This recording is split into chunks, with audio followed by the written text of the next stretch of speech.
Baik, kita akan mulai ya. Pada sesi kali ini kita akan membahas tentang ilmu pengetahuan dan penelitian ilmiah. Di dalam karakteristik suatu ilmu ya, termasuk di dalamnya psikologi, maka sangat penting sekali ketika kita mempelajari bagaimana suatu ilmu pengetahuan itu diperoleh, kemudian dihasilkan sehingga menjadi suatu ilmu pengetahuan ilmiah. Nah, bisa kita lihat di sini ya, tujuan dari pembelajaran kita adalah, nah ini tujuannya. Yang pertama, memahami definisi, sifat, tujuan, dan pengetahuan ilmiah. Berikutnya, menguasai dasar-dasar penelitian ilmiah, memahami paradigma dan ragam penelitian, mampu mengidentifikasi ya karakteristik penelitian kuantitatif. Ini jadi dasar awal kita untuk memahami ya nanti mata kuliah ini ya. Jadi ini filosofinya, dasar-dasarnya, sehingga minggu depan kita akan lebih kepada teknisnya. Kemudian definisinya adalah ya, kalau kita ingin bicara tentang pengetahuan, maka di sini bisa kita lihat beberapa definisi tentang ilmu. Ya, ilmu adalah kumpulan sejumlah pengetahuan yang sejenis yang tersusun rapi atau diorganisasikan secara sistematis. Jadi pengetahuan yang kita peroleh dari pengalaman dan realitas sosial itu tersusun sistematik. Jadi beda ya nanti antara ilmu dan pengetahuan. Ya. Jadi kalau ilmu itu adalah sudah tersusun rapi ya. Sedangkan pengetahuan itu apa yang kita peroleh, informasi yang kita peroleh dari pengalaman-pengalaman kita sehari-hari, dan dasar pengetahuan itu bisa nanti menjadi satu ilmu pengetahuan ya. Maka definisi dari ilmu pengetahuan adalah kumpulan dari pengalaman dan pengetahuan dari sejumlah orang yang kemudian dipadukan secara harmonis dalam satu bangunan yang teratur. Yang ketiga ada prediktif, yang keempat kontrol, dan yang terakhir aplikatif ya. Nah, ini adalah tujuan ilmu pengetahuan secara umum ya. Bagaimana ilmu pengetahuan itu menggambarkan, menjelaskan, memprediksi, mengontrol, aplikatif, diaplikasikan untuk kehidupan masyarakat. Tujuannya apa? Tujuannya adalah untuk meningkatkan kualitas kehidupan manusia. Jadi memang ilmu pengetahuan ini sebenarnya sarana ya yang diberikan oleh Allah ya untuk meningkatkan kualitas manusia, mensejahterakan manusia. Karena tanpa ilmu pengetahuan, manusia itu akan sulit ya menguasai alam ini ya. Bagaimana kita perkembangannya dari revolusi industri ya tahun 1700-an, kemudian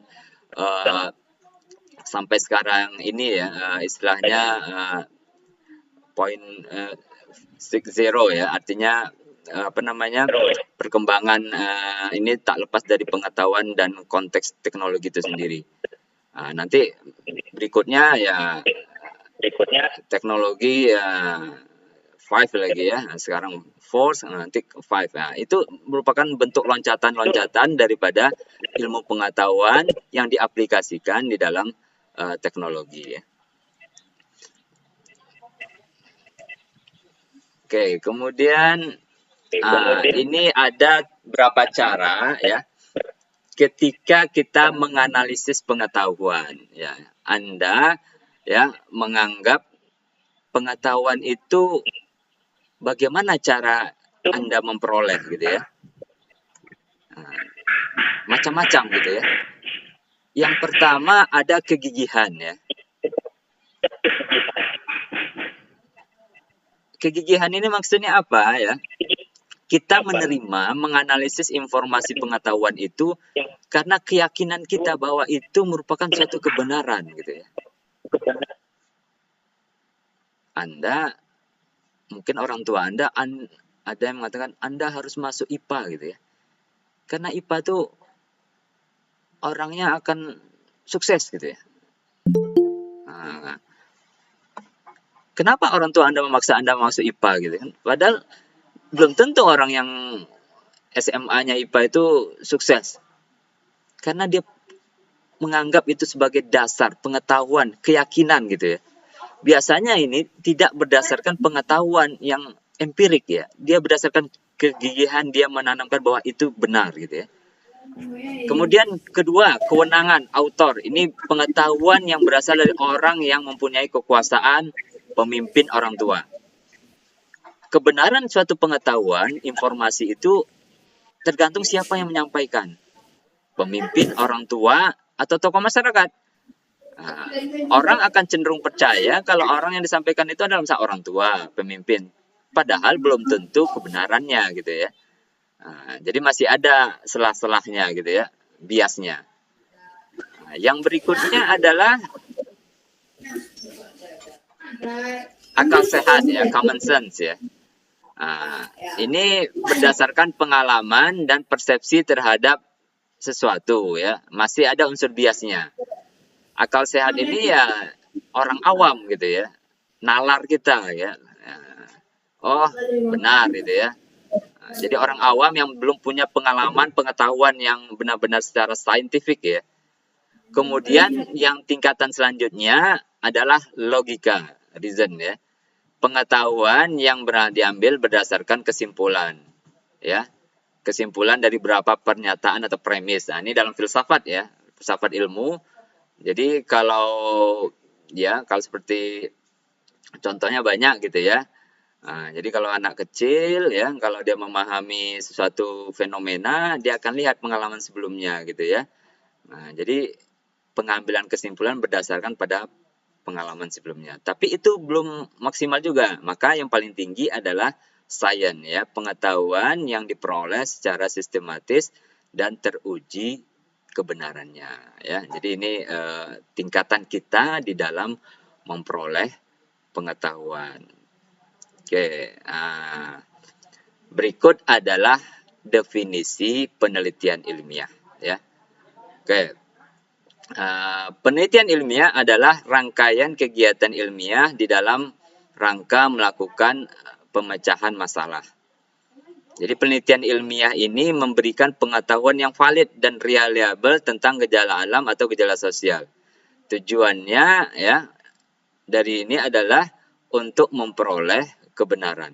Jadi penelitian ilmiah itu rangkaian kegiatan yang menggunakan cara-cara ilmiah ya, menggunakan metode ilmiah ya untuk memperoleh informasi atau pengetahuan tersebut ya.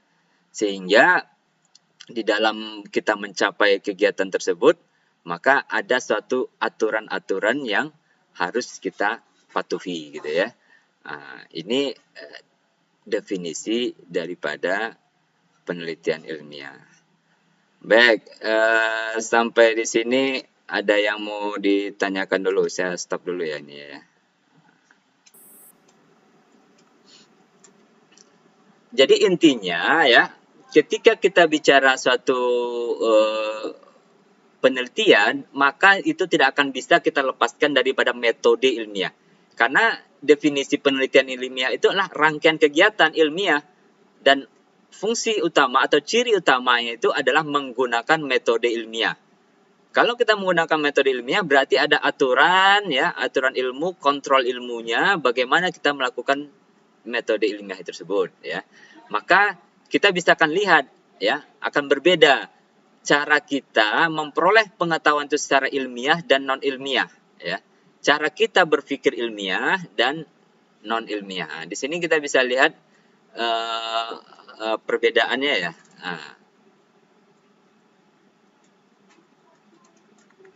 Perbedaannya.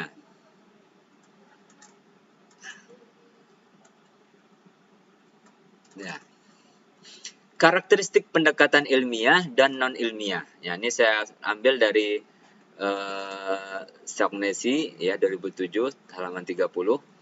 Jadi kalau kita ingin memahami suatu kejadian atau melakukan suatu aktivitas akan berbeda antara ilmiah dan non ilmiah. Yang pertama adalah Non ilmiah, pendekatan umumnya adalah intuitif. Intuitif itu menggunakan emosi ya, atau nalar gitu ya. Sedangkan ilmiah empiris, berdasarkan fakta yang ada terjadi di lapangan. Ya. Oh, misalkan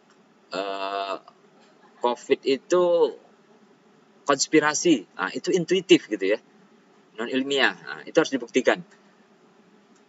Ilmiahnya adalah ya COVID itu terjadi gitu ya, menyerang orang dan menyebabkan kematian, itu ilmiah ya, dasar empirisnya yang terjadi di lapangan ya. Nah, kemudian sikap itu tidak kritis ya, non ilmiah. Artinya ya sudah, kita ngapain ditanya-tanya detail ya. Tapi kalau ilmiah kritis skeptis itu ya artinya kita tidak hanya menerima tetapi kita bertanya, menggali lagi ya. Ini benar nggak kejadian seperti ini? Kemudian observasi ini sambil tidak terkontrol. Observasi itu mengamati ya kejadian ya. Nah, kita mengamati kejadian sehari-hari kan ya sambil saja, tidak terkontrol ya. Kalau ilmiah itu sistematis, disiapkan tujuannya ya, terkontrol ya, ada aturan-aturannya.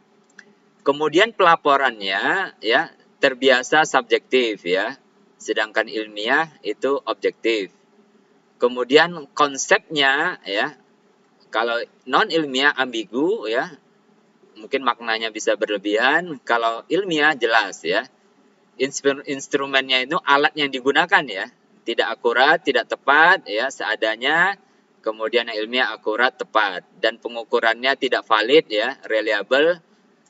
Kalau ilmiah valid dan reliable. Dan yang terakhir, hipotesis tidak dapat diuji gitu ya. Yang ini dapat diuji ya.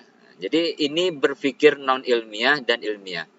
Apakah dua-duanya penting? Penting ya. Non ilmiah mungkin banyak kita gunakan untuk kehidupan sehari-hari ya. Ilmiah yaitu dalam rangka akademik ya. Tentu misalkan di dalam kitab penelitian ya kita gunakan pendekatan ilmiah. Jadi dua-dua ini penting ya di dalam kita melakukan kegiatan kita sehari-hari. Paling banyak mana? Ya kalau paling banyak kita tentunya mungkin kegiatan non ilmiah ya. Ya kegiatan non ilmiah, dan itu yang mungkin yang paling banyak kita alami gitu ya, yang kita inikan ya sehari-hari. Ya. Baik, itu ya karakteristik pendekatan ilmiah dan non ilmiah. Oke. Sekarang pertanyaannya, apakah psikologi sebagai pengetahuan ilmiah? Ya, siapa yang bisa jawab?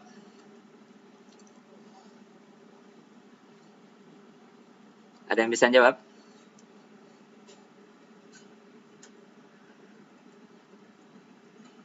Apakah psikologi sebagai pengetahuan ilmiah?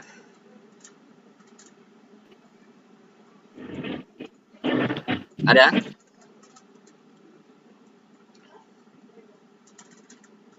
Sebagai pengetahuan nggak? Psikologi pengetahuan ilmiah nggak?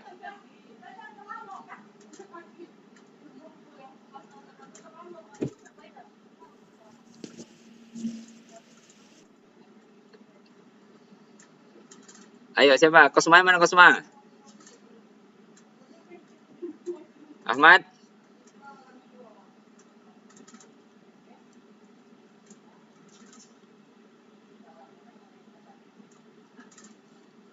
Ya, tentunya jawabannya iya ya, karena memang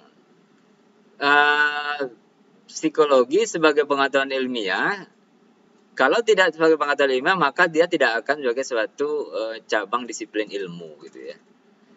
Jadi memang kalau kita lihat historisnya ya, bagaimana psikologi menjadi suatu pengetahuan ilmiah itu kan kita bisa lihat ya, lab pertama ya Wundt ya menemukan lab psikologi di Jerman ya tahun abad ke-18 ya. Nah, itu tonggak sejarah bagaimana psikologi sebagai pengetahuan ilmiah. Nah, kita akan bisa lihat ya, dan scientific method itu ya, itu kurang lebih seperti ini gitu ya. Observasi, teori ya, prediction ya, evidence ya. Jadi kita mengamati, kemudian kita berteori ya. Kemudian dari teori itu kita memprediksi ya. Buktinya positif atau tidak gitu ya. Kalau gagal kita kembali lagi ke teori. Teori kita benar apa enggak gitu ya. Buat konstruksi yang baru lagi gitu ya. Atau di dalam yang lainnya ya, scientific method itu ya, metode ilmiah dalam pengetahuan ilmiah itu ya kita mengajukan suatu pertanyaan ya, mengamati background research itu ya. Kemudian kita membangun hipotesis, dugaan gitu ya. Kemudian kita tes ya dugaan gitu ya. Nah, ya kita tes, kita analisis, terbukti true ya atau tidak gitu ya.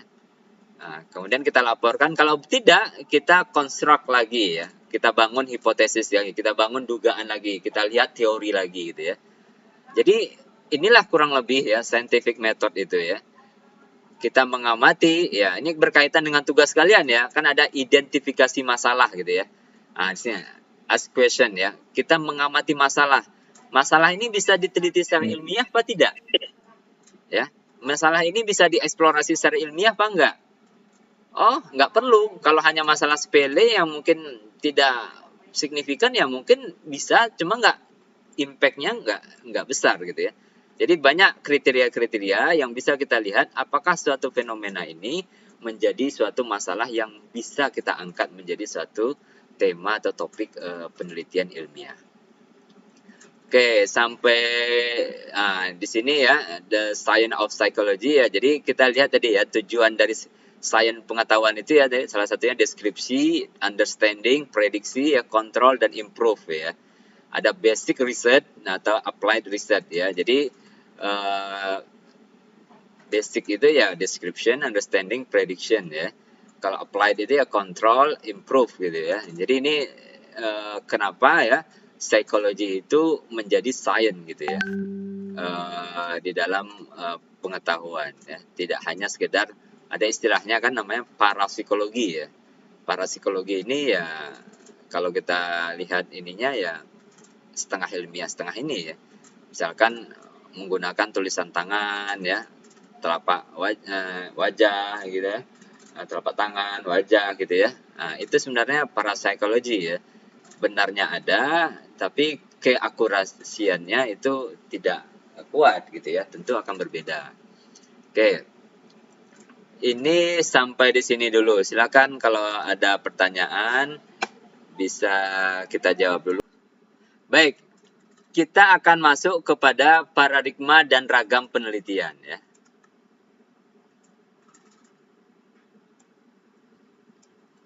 Paradigma itu ya nanti bisa kita mungkin sering kita dengar ya. Paradigma, wah, paradigmamu kuno gitu ya, paradigmamu klasik ya. Nah, jadi nanti bisa. Kemudian apa kaitannya dengan ragam penelitian? Nah, di sini kita akan bahas pengertian, jenis, ragam, dan karakteristik penelitian kuantitatif ya. Nah, ini yang penting ya, karakteristik penelitian kuantitatif. Oke, kita masuk ke ini dulu ya. Nah, apa yang dimaksud dengan paradigma?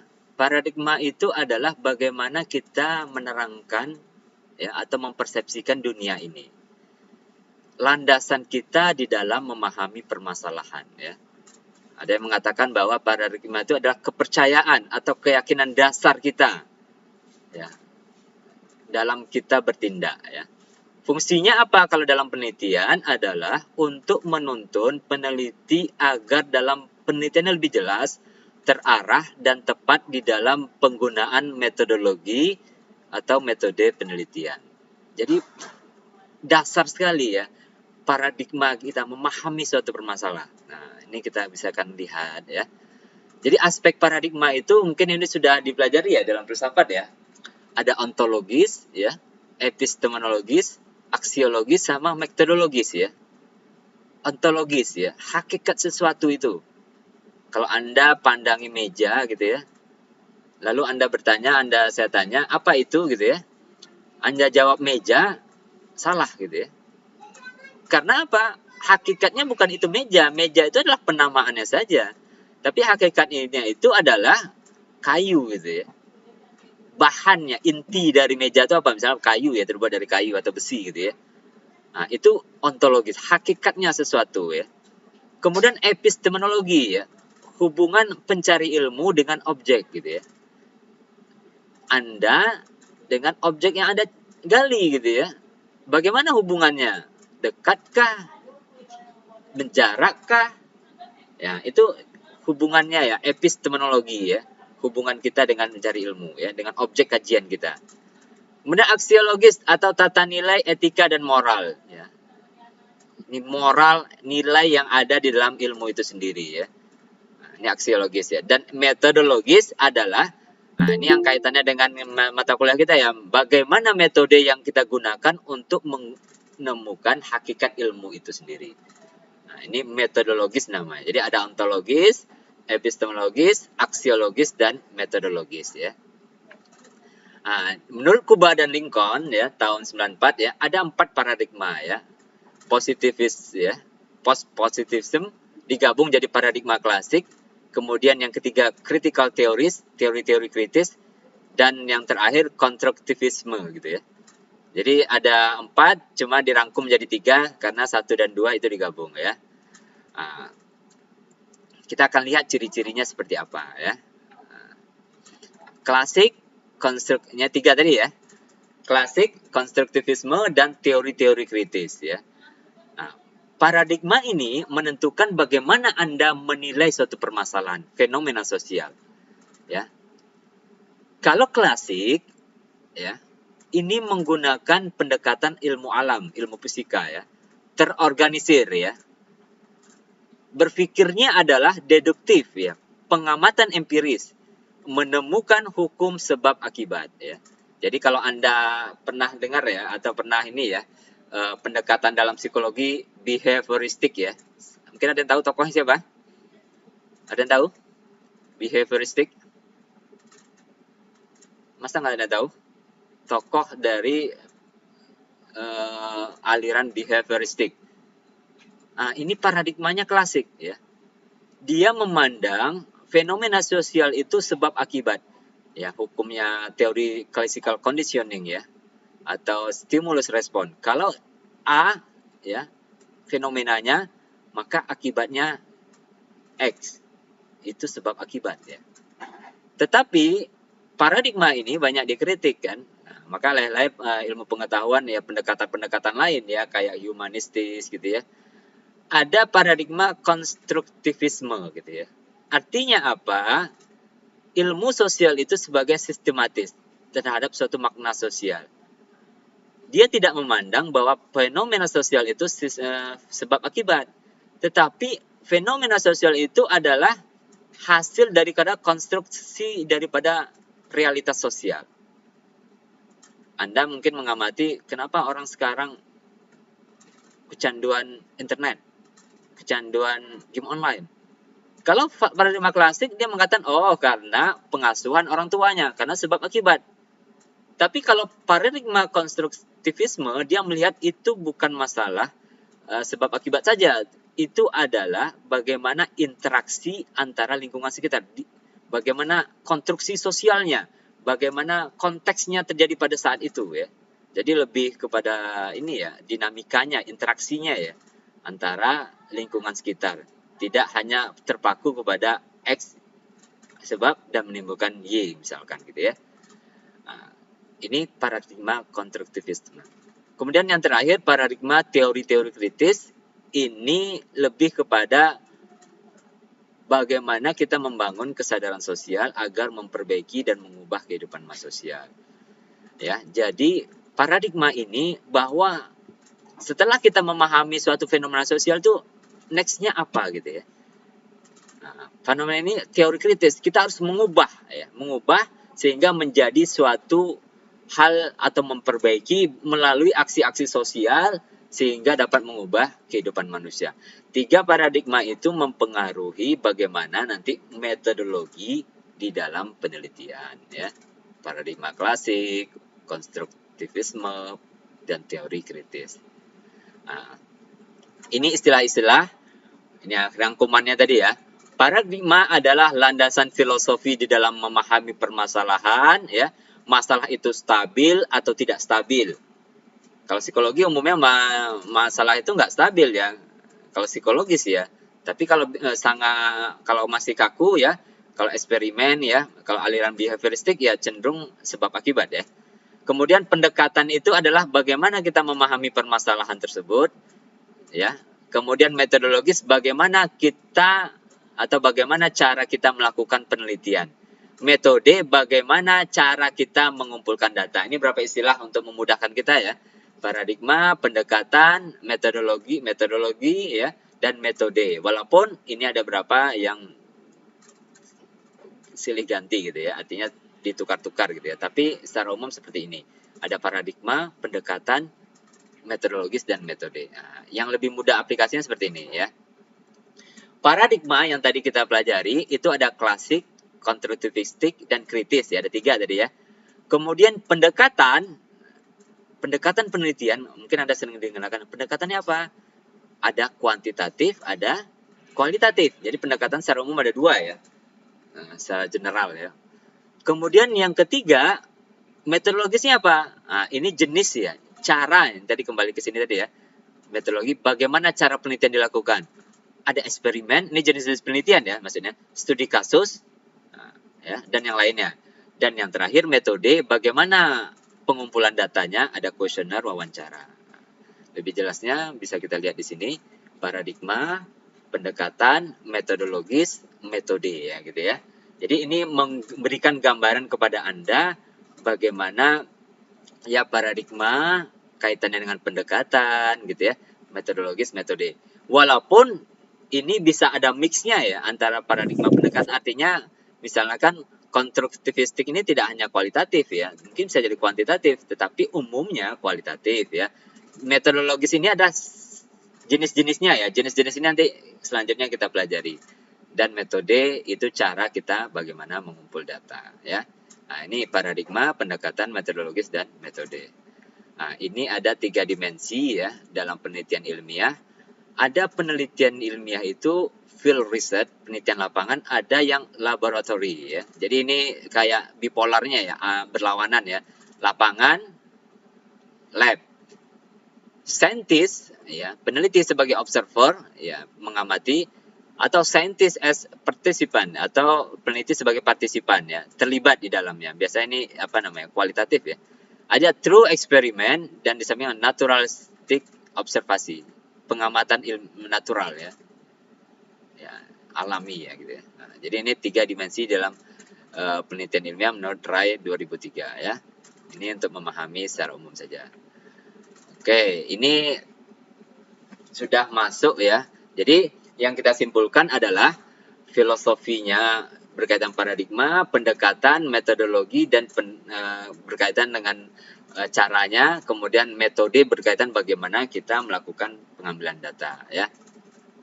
Nah, ini tadi sudah saya jelaskan penelitian ilmiah itu seperti apa.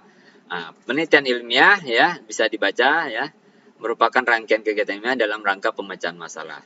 Nah, bisa kita lihat ya, ternyata filosofi paradigma itu akan melahirkan ragam-ragam penelitian ya. Nah, kita akan bisa lihat secara ini ya.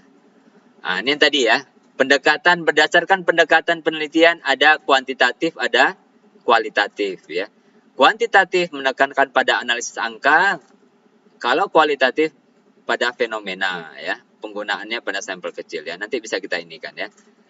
Kemudian bagaimana kedalamannya, ragam penelitian. Yang pertama deskriptif, hanya menggambarkan. Inferensial itu hubungan melakukan analisis antar variabel ya. Kemudian berdasarkan penjelasannya ada deskriptif, ada asosiatif, ada kausalitas ya. Nah, ini gambaran, deskriptif, hubungan, pengaruh. Kausalitasnya eksperimen ya, tingkatan penjelasnya yang lebih kuat ya. Deskriptif, asosiatif, sama kausalitas.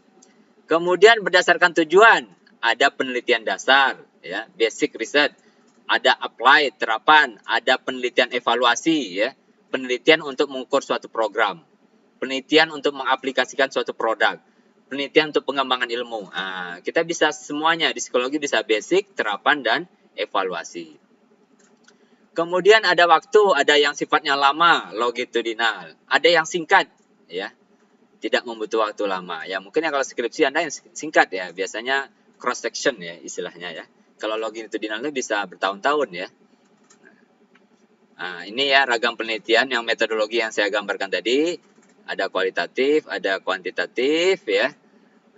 Tapi yang kualitatif ini hanya gambaran saja ya. Nanti dipelajari di dalam metodologi kualitatif ya. Kuantitatif yang kita pelajari nanti ya ada eksperimen, non eksperimen ya. Di dalamnya ada korelasi, kausalitas, dan survei ya.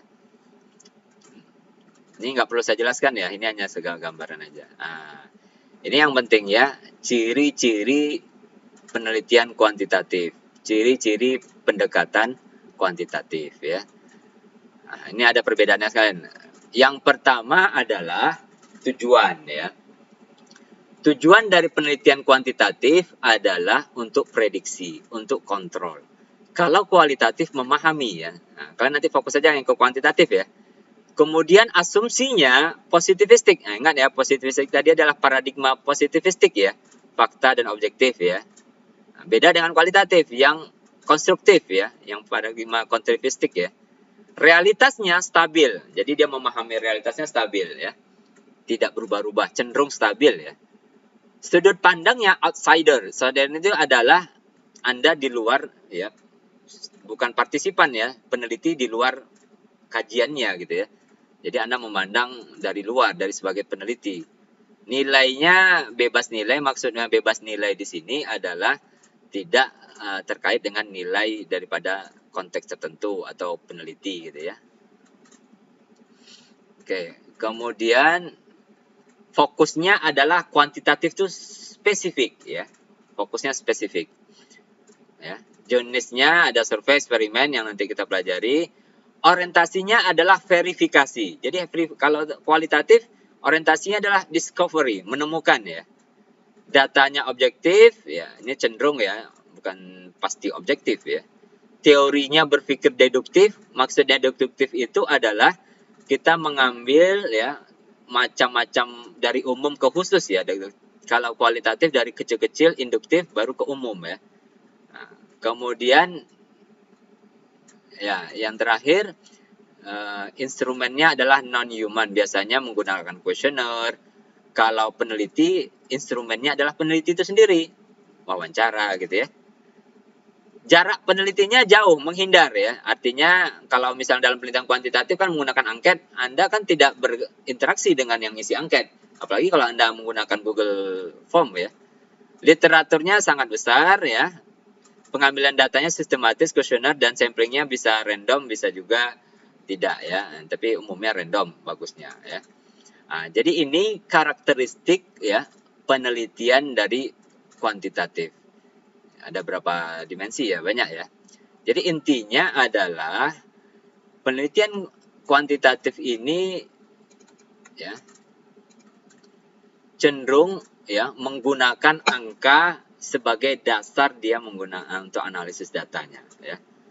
Jadi kita ya dalam mata kuliah ini metodologi penelitian kuantitatif tentu akan fokus ke sini ya. Jadi pertemuan ini hanya saya memberikan gambaran ya secara umum ya. Ini alur dari paradigma pendekatan metodologis sampai kepada metode ya. Bagaimana cara kita berpikir terhadap satu masalah itu akan mempengaruhi kita bagaimana kita mendekati masalah. Metodologi bagaimana kita mendekati masalah. Misalnya begini, ada fenomenanya kecanduan game online gitu ya, kecanduan internet, kecanduan ini. Itu fenomena sosial gitu ya. Kalau pendekatannya klasik, ya paradigma positivistik, dia melihat bahwa ya ini mungkin secara teori, dia lihat teori dulu kan. Oh, teori ini pengaruh orang tua, ya pengaruh dari lingkungan. Oh, kita langsung menjudge-nya, ini pengaruh lingkungan, orang tua, pengaruh dari teknologi, ya pengaruh dari teman gitu ya. Tapi sebagai seorang peneliti, ya kita tidak cukup hanya mengandalkan ya daripada metode penelitian kuantitatif. Tapi karena kita pada pagi hari ini atau mata kuliah ini adalah fokusnya melakukan atau mata kuliah metodologi penelitian kuantitatif, tentu perspektifnya positivistik ya. Bagaimana cara kita berpikir kalau positivistik? Mengamati masalah, kemudian kita mencari literatur yang ada gitu ya. Apa sumber, faktor, sebab, akibatnya apa? Kita list gitu ya. Masalahnya tadi gitu ya. Misalkan masalahnya kecanduan media sosial ya. Kita cari literatur. Kita list A, B, C, D, E, itu sumber faktor penyebabnya. Maka kita menggunakan hipotesis. Tadi ada ya, ciri dari penelitian kuantitatif menggunakan hipotesis ya, asumsi. Oh, si A ini kecanduan internet karena A, karena pengaruh teman. Kenapa kita tahu pengaruh teman? Karena kita baca teorinya. Kita baca riset-riset sebelumnya. Tapi orang kualitatif, dia akan melihat, oh itu belum tentu. Maka saya akan amati, saya lihat lebih lanjut, saya teliti, maka itu akan menghasilkan pendekatan yang berbeda. Ya, maka itu gambarannya pendekatan kuantitatif dan kualitatif ya. Tapi kita akan fokus minggu depan ke kuantitatif ya. Ini comprehensive review ya terhadap alur, metodologi, metode sampai dengan ragam penelitian. Baik, mungkin di sini silakan kalau ada yang mau ditanyakan. Ya harus ada yang nanya ya. Kalau nggak ada nanya nggak selesai-selesai nih kuliahnya. Yang putrinya. Pak, gitu Pak. Ya, silakan siapa? Evan, Pak. Evan, ya silakan Evan. Pak, Evan tadi absen. Tapi Evan lagi di jalan pakai earphone, mungkin Bapak nggak dengar. Tadi Evan bilang hadir. Ya, silakan. Evan mau tanya Pak, terkait kan kami cuman mau tanya tentang itu aja sih Pak. Ada kalau di IRES kan Evan ngisinya yang ulang itu metodologi penelitian dan statistik. Karena kelas tidak cukup, jadi harus gabung dengan kawan-kawan semester 3. Ya.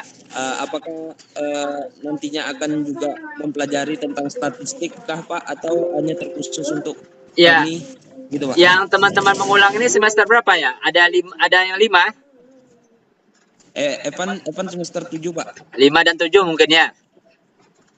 Ada yang 9 Pak. Ada yang 9, oke. Nanti sampai mid ya. Sampai mid kita masih ikut kelas ini ya. Nanti setelah mid yang ngulang ini kita akan khusus belajar statistiknya ya. Beda setelah nanti akan pertemuan mid ya Pak. Ya, setelah mid. Nah, mid ke bawah ini kita mengajar teorinya. Nanti mid ke atas itu akan beda kelasnya ya. Maksudnya ininya akan beda sedikit ya. Karena kita udah masuk analisis data statistiknya ya. Maka yang untuk sampai mid kalian ikuti saja yang kelas ini. Nanti setelah mid nanti baru ini sendiri ya. Gitu ya. Baik Pak, makasih ya Pak. Ya. Masih ada lagi satu lagi?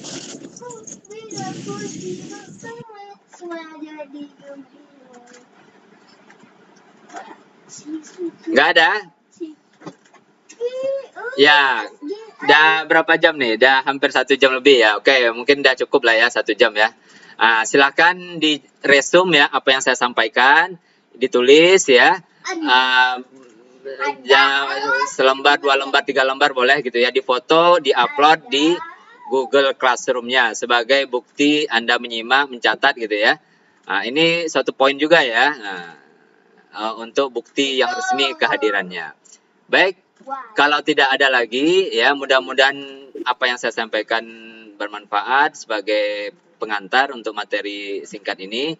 Minggu depan kalian hanya nonton video saja ya dulu ya. Dan video di YouTube saya, nanti saya kasih, nanti buat resume lagi ya. Minggu depan lagi baru kita Google Meet lagi. Jadi kita selang-seling saja ya. Baik, mungkin itu saja dari saya. Kita akhiri. Assalamualaikum warahmatullahi wabarakatuh. Oh ya, kelompoknya Ahmad sudah siap, Ahmad? Sudah Pak. Ya, nanti di-share ke WA saja ya. Iya Pak. Ya. Baik, demikian ya. Saya pamit dulu ya. Ya Pak. Ya.